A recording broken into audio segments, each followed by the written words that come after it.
Assalamualaikum, my name is Siti Asha Binti Razwan and my metro number is 2022923471. Introduction. Affordable housing is defined as residential real estate that is deemed to be affordable for households with incomes at or below the median income. The National Affordable Housing Policy or Dasar Perumahan Mampu Milik DRMM was unveiled by Housing and Local Government Minister Zurada Kamarudin early in May. It is sub-policy of the National Housing Policy DRN 2018 until 2025, which was launched earlier. There are challenges that are people facing, which is this housing policy was made. Firstly, the inability to buy housing according to the market price, the mismatch between supply and demand for the housing according to the location, the absence of integrated system to overcome the problem of matching between supply and demand, the lack of centralization of coordination of affordable housing, and lastly, the failure to obtain finance for affordable housing. The median multiple methodology is used to assess the Malaysian property market. House is considered unaffordable to a household if its median multiple exceeds 3.0. Following the policy, there are few criteria that needs to be fulfilled in order to make the policy complete and is a milestone. Firstly, the availability of affordable housing products at affordable prices. Second, the access to employment opportunities. And lastly, access to quality transportation, facilities, security, access to quality schools, and many more. If this criteria has been checked out of the list, this policy will make more people live comfortably and at ease. In this report, we will be discussing more on the policy, which concludes the objective of the policy, the strategy of the policy, impact of the COVID-19 towards the policy, evaluation of the policy, and recommendation towards the RMM policy. The objectives of the policy. Firstly, realizing the basic uniformity of affordable housing development between housing industry activists. Number 2, to provide a practical and relevant overview of the housing industry that is in line with the growing housing industry. Number 3, helping the sector, public and private, realize the development of affordable houses with cost-effective and time-saving. Number 4, driving the direction of affordable development to ensure that every household is able to own a house based on their ability level. Number 5, outline the specification and characteristic of sustainable, livable and safe housing development to improve the quality of life at a price that people can afford. And number 6, helping to reduce the cost of affordable housing development without affecting the quality of houses, public facilities and the quality of environment. Hello and Assalamualaikum. My name is Muhammad Hafiz bin Abdul Najir. As the second presenter, we'll continue the presentation with the strategies of this policy. Malaysia is no exception in facing the shackles of rising prices houses, especially in factor-driven urban areas, increase in population density. This situation results in increased demand compared to the supply of affordable housing, and the result has caused house price to continue to rise. The first strategy is development of affordable housing on state and federal government land. It helped reduce input costs in the development of affordable house because of the lands given for free. There are few roles of the state government and KPKT in the preparation initiative land for affordable homes. First and foremost, the state government can develop affordable housing in collaboration with private developers follow state housing policy. Next, the state government can prepare land appropriate before submitting to the party KPKT for the purpose affordable housing construction belong. Moreover, evaluation committed implementation of affordable homes property will be formed below KPKT to examine the method affordable housing construction on so competitive and giving savings to government. Last but not least, federal government through the Commissioner of Lands Federations give permission to KPKT as the ministry is responsible to plan, coordinate and development affordable housing development belong. The second strategy is reduction of development charges and compliance costs. The government is very welcome so that the development charges and cost compliance imposed by the state government and authorities locals can be excluded or reduced for categories affordable housing development. In addition, among several steps that can be taken for reduced compliance costs for affordable housing development belonging to charges further development law, speed up the process approval and giving bonus density for the project affordable housing, charges a premium land and conversion cost the land use status lower, exclude or reduce compliance costs for affordable housing development belong. The third strategy is to increase the level of the household financial. Buying a house is one of the financial decisions the largest that needs to be made. However, some most households in Malaysia are found have no knowledge which is enough to make financial decisions based on sufficient information. Therefore, it is important for home buyers to assess the ability they meet the financial commitments associated with owning home, including mortgage payments and other expenses. Counseling and Management Agencies Credit (AKPK) provides modules which is convenient for home buyers. My Rumahku module provides advice and guidance on decisions for buy or rent a house and loan calculator AKPK Housing. Home buyers can calculate the amount of the loan they qualify. I think that's all from me. Thank you. Since the country was hit by the COVID-19 pandemic last year, almost all sectors were affected, including constructions. Various congestion hit this sector, resulting in many construction projects facing problems. So, the first impact of COVID-19 towards this policy is stopping in construction activity in which the employer is unable to cover the cost of the losses faced. According to National Housing Department statistic of private housing projects, there are 539 projects in Malaysia. In fact, there are companies that choose to go out of business because they are no longer able to cover operating costs. There were also where contractors who were tied to fixed price contracts choose to abandon the worksite as they would suffer even more financial losses if they were to continue till the work's completion due to the higher material prices. After the COVID-19 happens, it is surely that employees have faced challenges such as having to create new health and safety SOPs, rework after a long suspension, and so on. The second impact is the price of building materials has increased by 22% across Malaysia. This has causing many construction projects to fail. The project had to be delayed for months due to a cluster on the construction site, and it is now facing an increase in construction prices. The price of construction materials such as sand and bone irons has risen due to the COVID-19 pandemic and rising global market prices. The government must create solutions, for example, alternative building materials such as green building materials and recycled building materials should be promoted to reduce the industry's focus on unsustainable raw materials. Also, due to the limit to buy separately and not in bulk as the shipment will be the same. The material used in the construction industry must be smart and efficient for continuous production without affecting the environmental impact.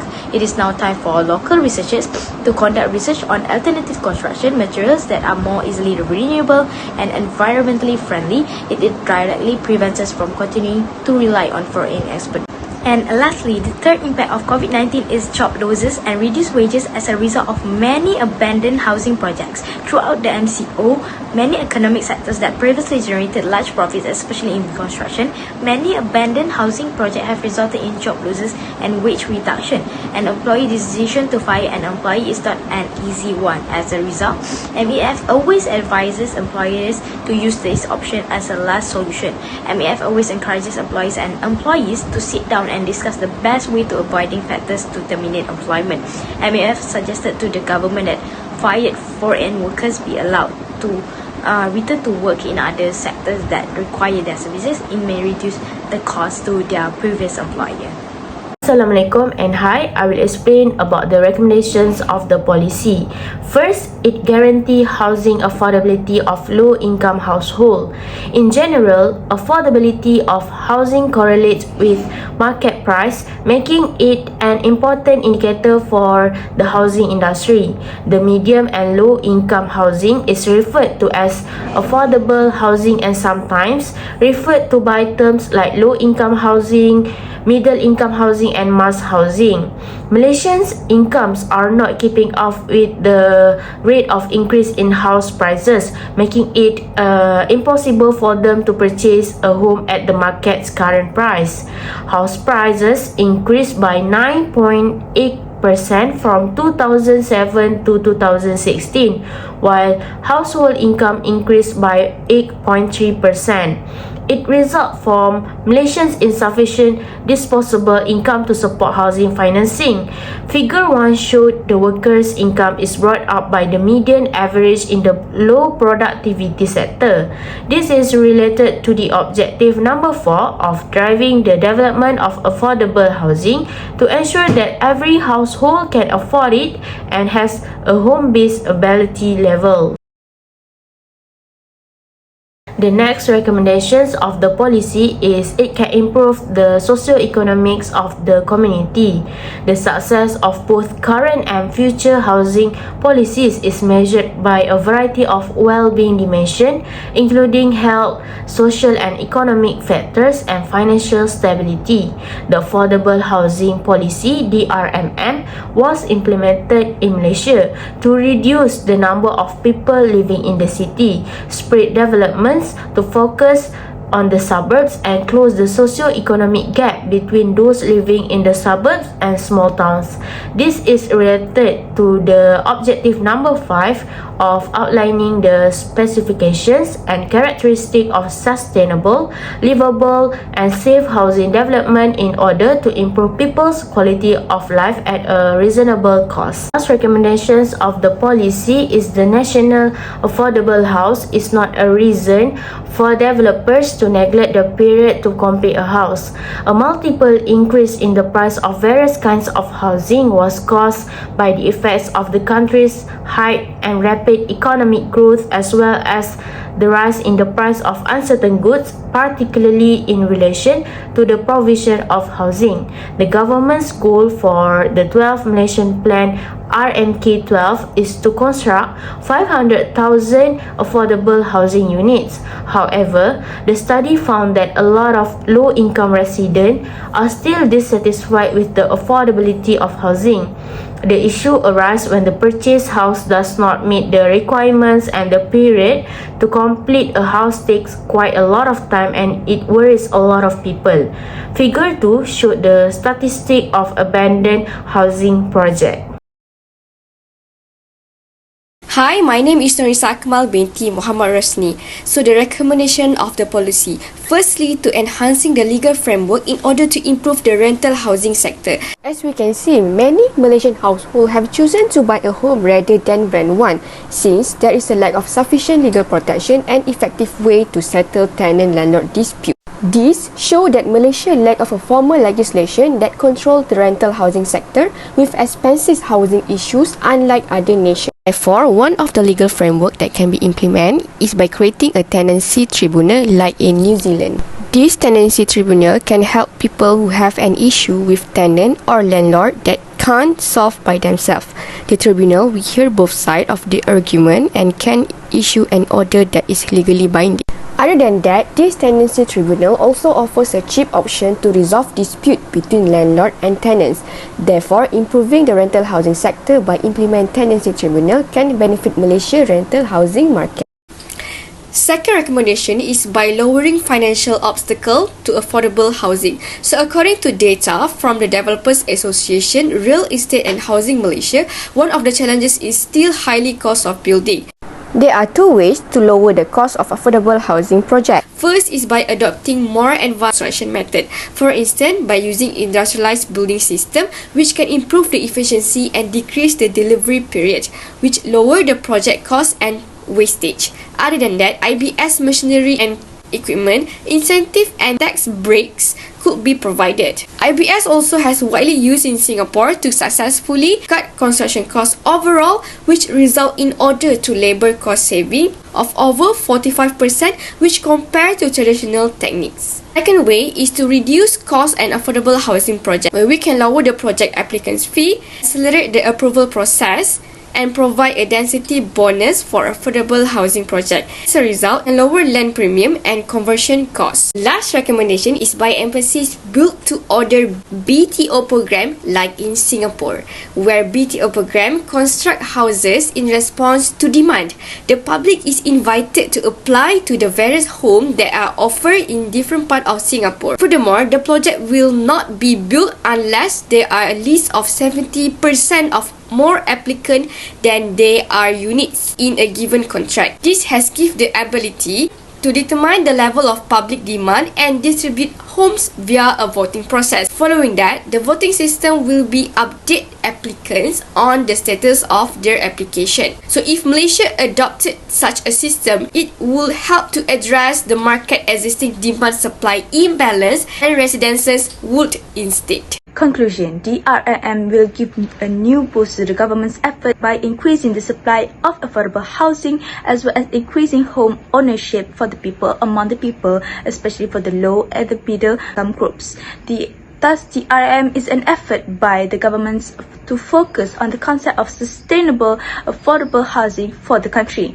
This concept in line with DRRM's vision and goals is to provide comfortable and quality affordable homes throughout the country by 2028. Therefore, this policy is effective to use further in future. At the same time, the DRRM provides a space to strengthen the rental housing market to address the issue of the inability to own a home in the short term, which in a nutshell, the DRRM policy should and must be continued to be applied to our country. That's all from us. Thank you.